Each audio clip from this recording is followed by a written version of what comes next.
Hello everyone, welcome to my channel geomatics engineering.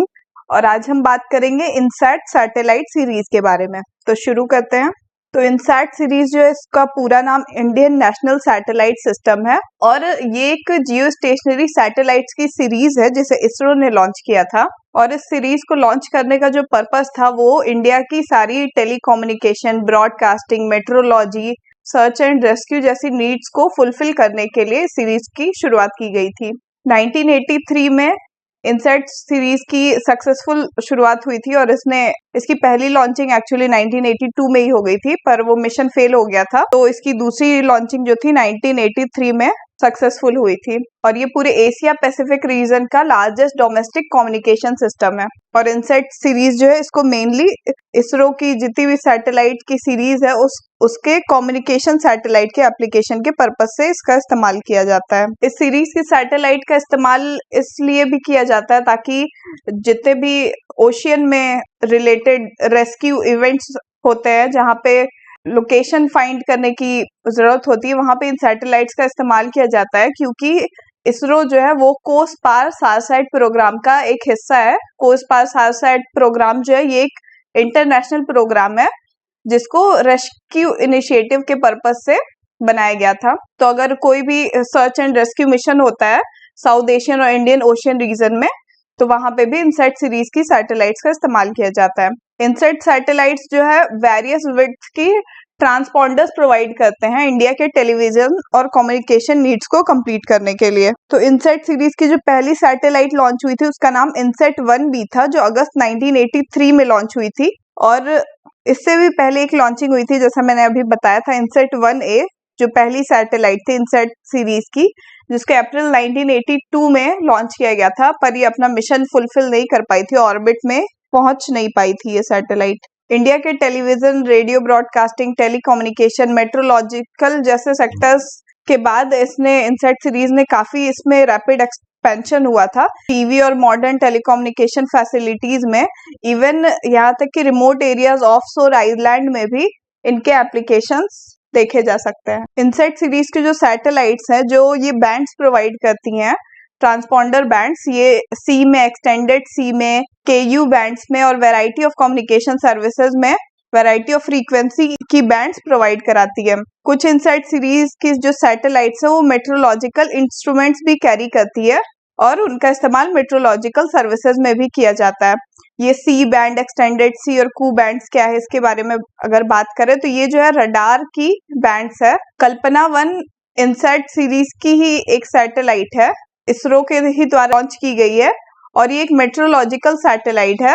और इसकी monitoring और कंट्रोलिंग जो होती है, मास्टर कंट्रोल स्टेशन जो है इन सैटेलाइट्स का, हसन और भोपाल में है। ये जिन बैंड्स के हम कम्युनिकेशन सैटेलाइट्स में जो बैंड्स आती हैं, ये इसी रडार फ्रीक्वेंसी की बैंड्स होती हैं। उनको ये लेटर के थ्रू इनको डेजिग्नेशन दिया गया है, नॉमेनक्लेचर जो दिया गया है इन लेटर्स में दिया गया है। तो HF, VHF, UHF, L band, S band, C band, X band, KU band, K band, Ka, V, W band, ये सारी बैंड्स जो है रडार फ्रीक्वेंसी के अंदर आती है। इनका नॉमेनक्लेचर जो है ये IE के स्टैंडर्ड फॉर्मेट में है।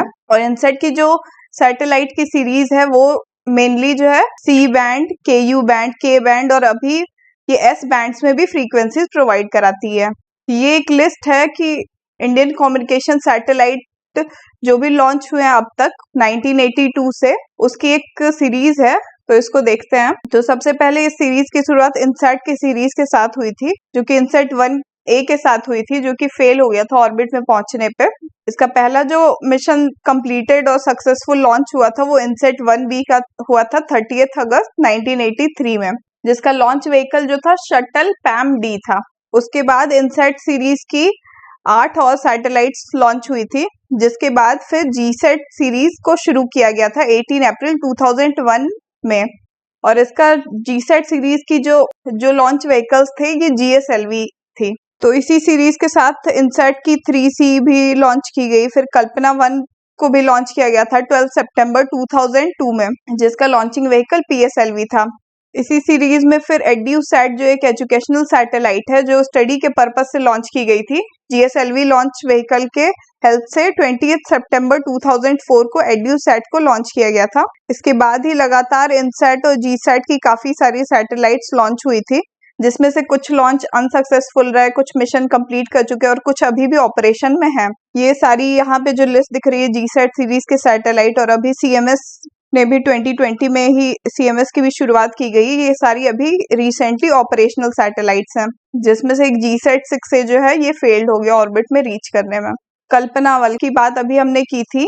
कल्पना 1 जो है एक एक्सक्लूसिव मेट्रोलॉजिकल सैटेलाइट है, PSLV के थ्रू सितंबर 2002 में लॉन्च हुआ था, और ये एक बहुत हाई रिजोल्यूशन का रेडियोमीटर कैरी करता है। कल्पना 1 का जो पुराना नाम था वो एक मेटसेट नाम था, पर इसको बाद में रीनेम कर दिया गया कल्पना चावला की याद में कल्पना 1 के नाम से।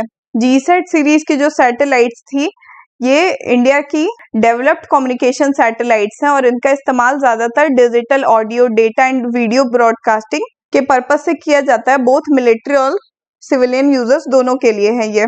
As of November 2018 19 GSAT satellites जो है इसरो ने लॉन्च कर दी है, जिसमें से अभी 15 ही जो है वो ऑपरेशनल है करेंटली। कुछ कमर्शियल कम्युनिकेशन सैटेलाइट्स भी हैं, तो इसके अंदर अभी 2 सैटेलाइट्स हैं, एक्सीडसैट-1 और एक्सीडसैट-2। एक्सीडसैट-1 जो थी ये इंडिया की पहली कमर्शियल सैटेलाइट है, जो कि सैटेलाइज फॉर्मली इसको एक्सीड स्पेस के नाम से जाना जाता है, इसके द्वारा बनाया गया है। और इसकी लॉन्चिंग जो है SpaceX Falcon 9 रॉकेट से 6 दिसंबर 2018 में की गई थी। एक्सीडसैट-2 जो है ये सेकेंड इंडियन कमर्शियल सैटेलाइट है, और इसको जो है एमसैट ने बनाया था, और इंडिया ने इसको PSLV C-45 लॉन्च व्हीकल के थ्रू लॉन्च किया था। तो ये जितने भी कम्युनिकेशन सैटेलाइट्स हैं इनके डेटा कैसे एक्विजिशन किए जाते हैं, क्या इनकी प्रोसेसिंग है। तो इनका जो डेटा एक्विजिशन होता है अहमदाबाद में जो स्पेस एप्लीकेशन सेंटर है वहां का भोपाल कैंपस है, इसको भोपाल से कंफ्यूज नहीं होना है, ये भोपाल कैंपस है। यहाँ पे इसका सारा डेटा एक्विजिशन होता है। तो डेटा एक्विजिशन के कुछ बेसिक स्टेप्स हैं, जैसे कि ग्राउंड रिसीविंग सिस्टम है, डेटा रिसीव करने के लिए मॉनिटरिंग स्टेशंस लगे हुए हैं जगह जगह पे। जो रिसेप्शन डेटा आएगा उससे फिर एक रॉ फाइल क्रिएट की जाती है, L0 फाइल जिसे बोलते हैं। उसके बाद इस L0 फाइल को कन्वर्ट किया जाता है L1B फॉर्मेट में, जिसका इस्तेमाल बाद में प्रोडक्ट जनरेशन और डेसिमेशन सिस्टम के लिए किया जाता है। और ये जो इतनी सारी डेटा है इनके स्टोरेज के लिए विजुअलाइजेशन के लिए, एप्लीकेशन के लिए गवर्नमेंट ने एक वेबसाइट बनाई है जिसको MOSDAQ से जाना जाता है। ये स्पेस एप्लीकेशन सेंटर इसरो का ही बनाया हुआ है। MOSDAQ की जो फुल फॉर्म है meteorological and oceanographic satellite data archival centre है ये। तो इसरो जो है अभी तक अर्थ ऑब्जर्वेशन सिस्टम के atmosphere ocean monitoring related data जो है कंटिन्यूअस 2000 से अभी तक प्रोवाइड कराते आ रही है। तो जो भोपाल अर्थ स्टेशन है अहमदाबाद का, वहां पे ये सारा सेटअप किया गया है डेटा एक्विजिशन के लिए, डेटा प्रोडक्ट जनरेशन के लिए और डेटा डेसिमेशन के लिए। तो MOSDAQ जो वेबसाइट है यहाँ पे इसरो के जितने भी data weather related information, oceanography related, tropical weather cycles related है, इन सारे डेटा की रिपोजिटरी यहाँ पे अवेलेबल है। तो MOSDAQ वेबसाइट पे जो डेटा है उसको एक्सपेरिमेंटल फोरकास्ट और मॉडल इनपुट्स बनाने के लिए इस्तेमाल किया जा सकता है। और MOSDAQ पे इनसैट सीरीज की सैटेलाइट्स कल्पना 1, ओशियनसैट, मेगाट्रॉफिक, सरल, इन सारे सैटेलाइट्स के डेटा अवेलेबल हैं। और इसके साथ ही MOSDAQ वेबसाइट जो है और भी तरह के एप्लीकेशंस पे काम करती है, जैसे फोरकास्टिंग में, नाउकास्टिंग में, करंट्स इवेंट्स के बारे में बताती है, अलर्ट्स जनरेट करती है। इसके खुद के मेट्रोलॉजिकल एप्लीकेशंस हैं, ओशियन एप्लीकेशंस हैं। तो काफी यूजफुल वेबसाइट है डेटा आर्काइवल के लिए, वेदर और मेट्रोलॉजी रिलेटेड।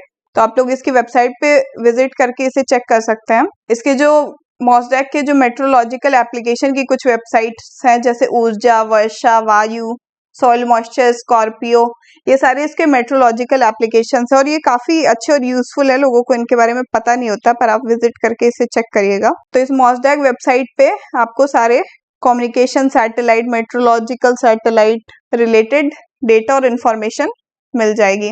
तो आई होप कि आपको कम्युनिकेशन सैटेलाइट, उसके एप्लीकेशन, इनसैट सीरीज की सैटेलाइट्स के बारे में अच्छे से समझ में आ गया होगा। तो आप सबका बहुत बहुत धन्यवाद इस वीडियो में बने रहने के लिए। अगले लेक्चर में हम इसरो की और ही सैटेलाइट सीरीज के बारे में बात करेंगे। Please like and subscribe for more videos.